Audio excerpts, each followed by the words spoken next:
ഇനി നമ്മൾ നോക്കാൻ പോകുന്നത് ബൂട്ട് സ്ട്രാപ്പിലുള്ള ഗ്രിഡ് എന്ന് പറയുന്ന ഒരു കോൺസെപ്റ്റ് ഉണ്ട്. ഗ്രിഡ് എന്ന് പറഞ്ഞാൽ എന്താണ്? ഗ്രിഡ് എന്ന് പറഞ്ഞു കഴിഞ്ഞിട്ടുണ്ടെങ്കിൽ നമ്മൾ കണ്ടന്റിനെ റോയും കോളം ആക്കിയിട്ട് നമ്മൾ ചെയ്യുന്നതിനാണ് ഗ്രിഡ് എന്ന് പറയുന്നത്.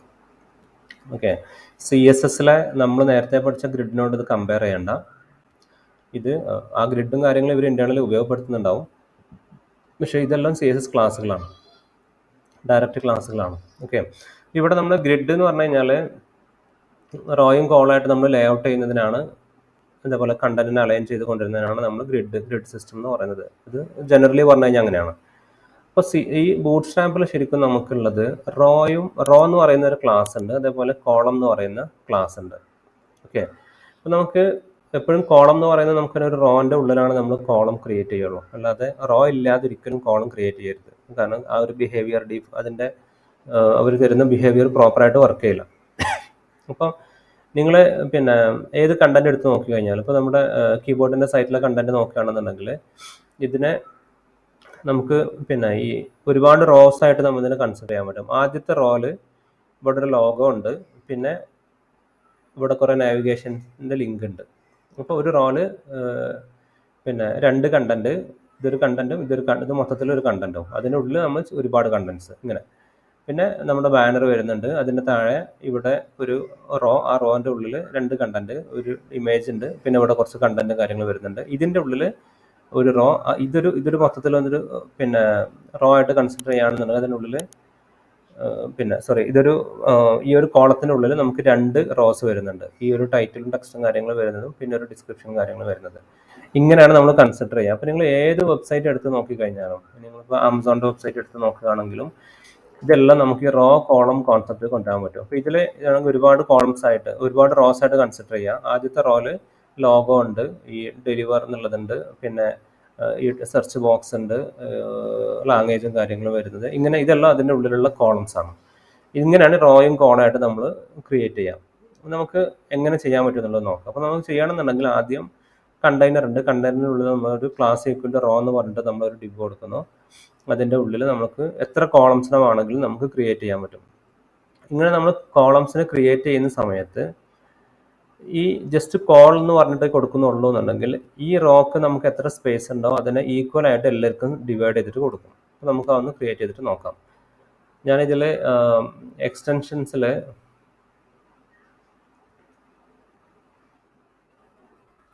HTML CSS സപ്പോർട്ടിന് വേണ്ടിയുള്ള എക്സ്റ്റൻഷൻ ഇൻസ്റ്റാൾ ചെയ്തിട്ടുണ്ട്. അതുകൊണ്ടാണ് എനിക്കിങ്ങനെ ഞാൻ ക്രിയേറ്റ് ചെയ്യുന്ന സമയത്ത് എനിക്കിവിടെ ടിവ് ഡോട്ട് റോ എന്ന് പറഞ്ഞ് കൊടുത്തു കഴിഞ്ഞാൽ അവർ എന്നിട്ട് ടാബ് ക്ലിക്ക് ചെയ്ത് കഴിഞ്ഞാൽ ഡിവ് ക്ലാസിക്കൽ റോ ആക്കിയിട്ട് അവർ കൺവേർട്ട് ചെയ്യും. അത് VS കോഡ് ചെയ്യുന്നതാണ്. ഈ എക്സ്റ്റൻഷൻ ഇൻസ്റ്റാൾ ചെയ്തുകൊണ്ട് തന്നെ VS കോഡ് ചെയ്യുന്ന കാര്യങ്ങളാണത്.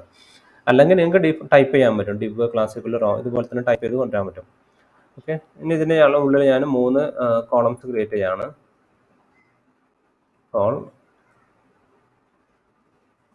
അതിൻ്റെ ഉള്ളിൽ ഞാൻ ഫസ്റ്റ് കോൾ എന്നുള്ളത് കൊടുക്കുന്നുണ്ട്.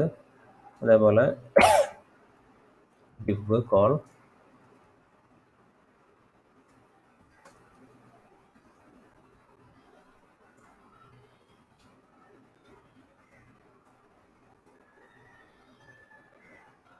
ഞാൻ ഇതിനെല്ലാം കൊണ്ടുവന്നിട്ട് എനിക്കൊരു ഇതിനെ തിരിച്ചറിയാൻ വേണ്ടി എല്ലാത്തിനും ഞാൻ ഓരോരോ ബാക്ക്ഗ്രൗണ്ട് കളർ കൊടുക്കുന്നുണ്ട്.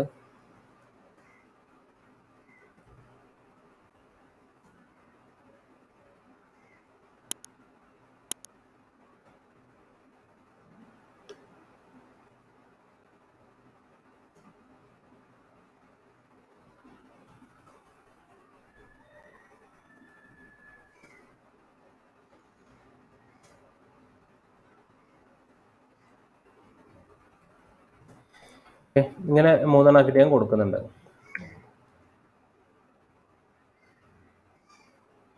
ഇതിൽ നിങ്ങൾക്ക് നോക്കി കഴിഞ്ഞാൽ മനസ്സിലാവും നമ്മൾ കണ്ടെയ്നർ ആണ് കൊടുത്തുള്ളത്, അതുകൊണ്ട് മാർജിൻ കാര്യങ്ങളെല്ലാം ഉണ്ട്. പിന്നെ ഒരു റോ കൊടുത്തു, ആ റോൻ്റെ ഉള്ളിൽ നമ്മൾ മൂന്ന് കോളംസ് ആക്കിയിട്ട് കൊടുത്തിട്ടുണ്ട്. അപ്പോൾ ഇത് 3 ഈക്വൽ ആയിട്ടാണ് സ്പേസ് കിട്ടിയിട്ടുള്ളത്. ഇനി ഞാൻ ഒന്നും കൂടെ ക്രിയേറ്റ് ചെയ്യുകയാണെങ്കിലോ,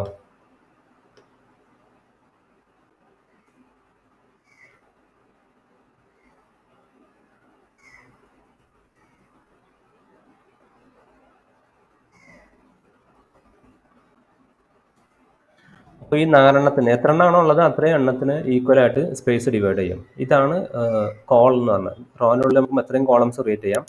പക്ഷേ ഇതിൽ നമുക്ക് എത്ര എണ്ണം ക്രിയേറ്റ് ചെയ്യാൻ കഴിയില്ല. മാക്സിമം നമുക്ക് ശരിക്കും കോളംസ് നമുക്ക് എത്ര എണ്ണം വേണമെങ്കിലും ക്രിയേറ്റ് ചെയ്യാൻ പറ്റും. പക്ഷേ ഇതിൽ ബൂട്ട്സ്ട്രാപ്പിൻ്റെ കേസിൽ ബൂട്ട്സ്ട്രാപ്പ് ചെയ്യുന്നത് നമുക്ക് ഉള്ള സ്പേസിനെ 12 കോളാക്കിയിട്ട് ഡിവൈഡ് ചെയ്യുന്നുണ്ട്. മൊത്തത്തിലുള്ള സ്പേസിനെ 12 കോളാക്കിയിട്ട് ഡിവൈഡ് ചെയ്യും.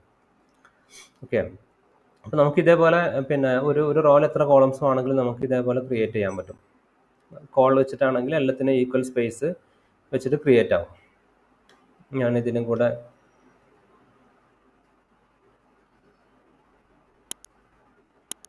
ഓക്കെ, ഞാൻ മനസ്സിലാവും. എല്ലാത്തിനും ഈക്വൽ സ്പേസ് വെച്ചിട്ട് അത് ക്രിയേറ്റ് ചെയ്യും. ഓക്കെ, ഇനി എനിക്ക് വേണ്ടത് ഒന്നാമത്തെ കോളത്തിന് ഇപ്പോൾ ഒരു പിന്നെ പകുതി സ്പേസ് വേണം. ബാക്കിയുള്ള എല്ലാം കൂടെ കൂടിയിട്ട് പകുതി സ്പേസിൽ ഇട്ടാൽ മതി. അപ്പോൾ നമുക്ക് അങ്ങനത്തെ സിനാരിയോ വരും. ഇപ്പോൾ നമുക്ക് ആമസോണിൻ്റെ കേസിലാണെന്നുണ്ടെങ്കിൽ ഇവിടെ ചെറിയ വിടുത്ത് മതി. ഈ ഒരു സംഭവത്തിന് ഒരുപാട് വിടുത്ത് വേണം. ഇപ്പോൾ ഞാൻ മൊത്തത്തിലുള്ള സ്പേസിനെ 12 പീസാക്കിയിട്ട് ഡിവൈഡ് ചെയ്ത് കഴിഞ്ഞാൽ ഈ ഒരു പോർഷന് മാത്രം ഞാൻ എന്ത് ചെയ്യാണ്, ഒരു 6 പീസ് ഇതിന് മാത്രം അലോക്കേറ്റ് ചെയ്തു, സെർച്ച് ബാറിന് അലോക്കേറ്റ് ചെയ്തു. ബാക്കി 6 പീസ് കൊണ്ടാണ് ഇത് ബാക്കി എല്ലാവർക്കും ഡിവൈഡ് ചെയ്ത് കൊടുത്തിട്ടുള്ളത്. ഇങ്ങനെ വേണമെങ്കിൽ നമുക്ക് ചെയ്യാൻ പറ്റും. ഓക്കെ, അപ്പോൾ ഇങ്ങനെ നമുക്ക് ചെയ്യണമെന്നുണ്ടെങ്കിൽ ഞാൻ തൽക്കാലം ഇതെല്ലാം ഒന്ന് ഡിലീറ്റ് ചെയ്യാം.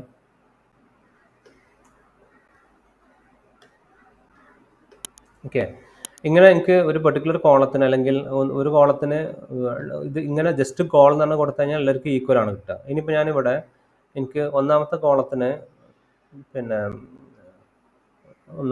ഞാൻ കൊടുക്കുന്നില്ല. രണ്ടാമത്തെ കോളത്തിന് വന്നിട്ട് ഞാൻ കൊടുക്കുകയാണ്. ഇതിന് ഞാൻ 6 കൊടുത്തു കഴിഞ്ഞാൽ ഞാൻ പറഞ്ഞു ഒരു കോളത്തിനെ ബൂട്ട്സ്ട്രാപ്പ് ചെയ്യുന്നത് 12 പീസാക്കി ഡിവൈഡ് ചെയ്യും.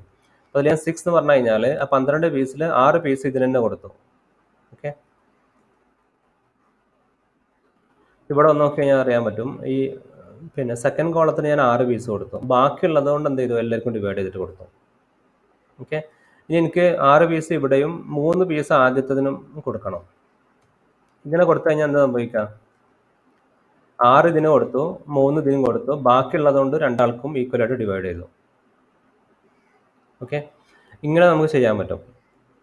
അപ്പോൾ ഇതെല്ലാം കൂടെ കൂട്ടി നോക്കിക്കഴിഞ്ഞാൽ ഇനിയിപ്പോൾ ഞാനിവിടെ ഇതിന് ഞാനൊരു 3 കൂടെ കൊടുത്തു.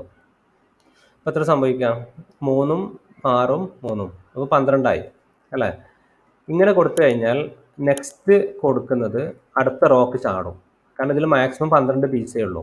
ആ പീസിനെ നമുക്ക് ഏത് കോമ്പിനേഷനിൽ 1, 2, 3 എങ്ങനെ ഏത് കോമ്പിനേഷനിൽ കൊടുക്കാം. പക്ഷെ മാക്സിമം നോക്കിക്കഴിഞ്ഞാൽ 12 വരാൻ പാടുള്ളൂ. അങ്ങനെ അല്ലെങ്കിൽ ഇപ്പോൾ ഞാനിവിടെ 2 കൊടുക്കുന്നുള്ളൂ എന്നുണ്ടെങ്കിൽ ലാസ്റ്റുള്ള 1 ഇതിന് 6, 3, 9, 9ഉം 11, ബാക്കിയുള്ള 1 ഇതിന് കൊടുക്കും.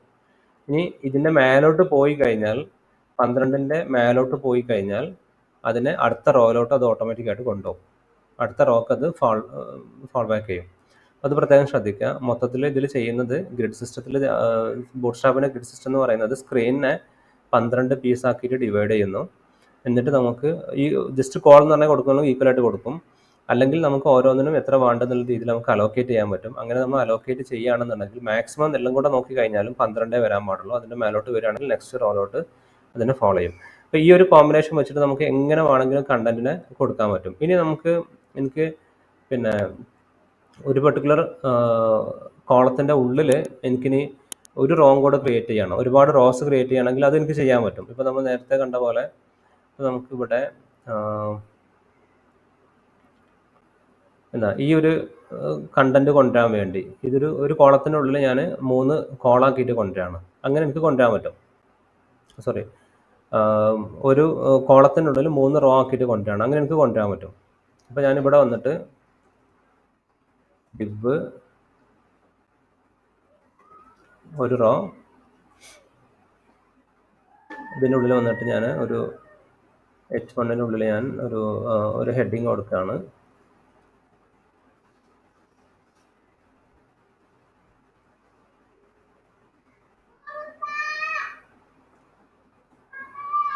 ഇവിടെ ഞാനൊരു ഇമേജ് കൊടുക്കാമെന്ന് വെച്ച് അസ്യൂം ചെയ്യാം. ഇങ്ങനെ എനിക്ക് കൊണ്ടുവരാൻ പറ്റും. ഇങ്ങനെ ഞാൻ കൊണ്ടുവന്നു കഴിഞ്ഞാൽ അതെല്ലാം എന്താവും, റോ ആയിട്ട് വരും. അതിൻ്റെ ഉള്ളിലുള്ള റോ ആയിട്ട് നമുക്ക് കൊണ്ടുവരാൻ പറ്റും.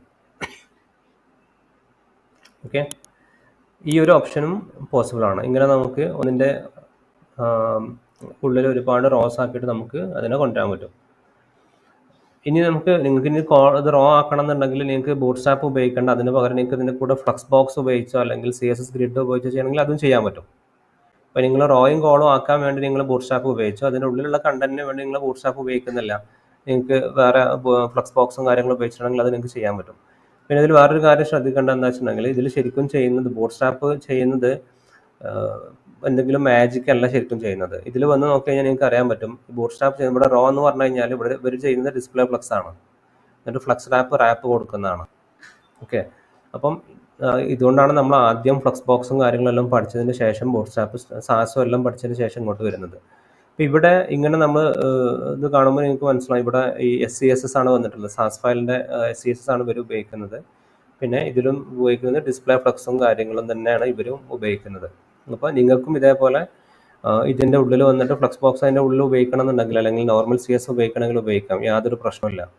റോയും കോളും പ്രോപ്പർ ബൂട്ട് സ്ട്രാപ്പിലുള്ള പോലെ കൊടുത്തു കഴിഞ്ഞാൽ റെസ്പോൺസീവ് ആക്കാൻ പറ്റും. മറ്റുള്ള ലേഔട്ടിനും ആണെങ്കിൽ നിങ്ങൾക്ക് അല്ലാതെ ഉപയോഗിക്കാം. പിന്നെ ഒരുപാട് CSS ക്ലാസ്സസ് ബൂട്ട് സ്ട്രാപ്പ് തന്നെ സപ്പോർട്ട് ചെയ്യുന്നുണ്ട്. അത് വെച്ചിട്ട് നിങ്ങൾക്ക് കുറേ കാര്യങ്ങൾ നിങ്ങൾക്ക് തന്നെ ഇത് ബൂട്ട് സ്ട്രാപ്പ് ഉപയോഗിച്ചിട്ട് തന്നെ മാനേജ് ചെയ്യാൻ പറ്റും.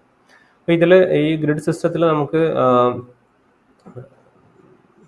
നമ്മളിപ്പോൾ നോക്കിയത് റോയും കോളും കാര്യങ്ങളും കൊടുക്കുന്നത് നോക്കി. ഇനി പിന്നെ എനിക്കൊരു നമ്മൾ കോളം കൊടുത്തല്ലോ, എനിക്കിനി ഒരു പെർട്ടിക്കുലർ കോളത്തിൽ 6 വേണ്ട, എനിക്ക് ഇതിൻ്റെ കണ്ടന്റ് എത്രയാണോ വരുന്നത് ആ കണ്ടന്റിന് മാത്രം ഫിറ്റ് ആവുന്ന രീതിയിലുള്ള വിഡ്ത്ത് ഉപയോഗിച്ചാൽ മതി എന്നുണ്ടെങ്കിൽ എനിക്ക് അങ്ങനെയും കൊടുക്കാൻ പറ്റും. ഇവിടെ കോൾ ഓട്ടോ എന്ന് പറഞ്ഞാൽ നമ്മൾ കൊടുത്തു കഴിഞ്ഞാൽ ആ കണ്ടന്റ് എത്രയാണോ വരുന്നത് ആ കണ്ടന്റിനനുസരിച്ചുള്ള വിഡ്ത്തേ എടുക്കുള്ളൂ. ഈ സെക്കൻഡ് കോളത്തിൽ എത്രയാണോ കണ്ടന്റ് വരുന്നത് ആ കണ്ടന്റിനനുസരിച്ചുള്ള വിഡ്ത്തേ എടുക്കുള്ളൂ. അപ്പോൾ ഞാനിതിൽ കണ്ടന്റ് കൂടി കഴിഞ്ഞാൽ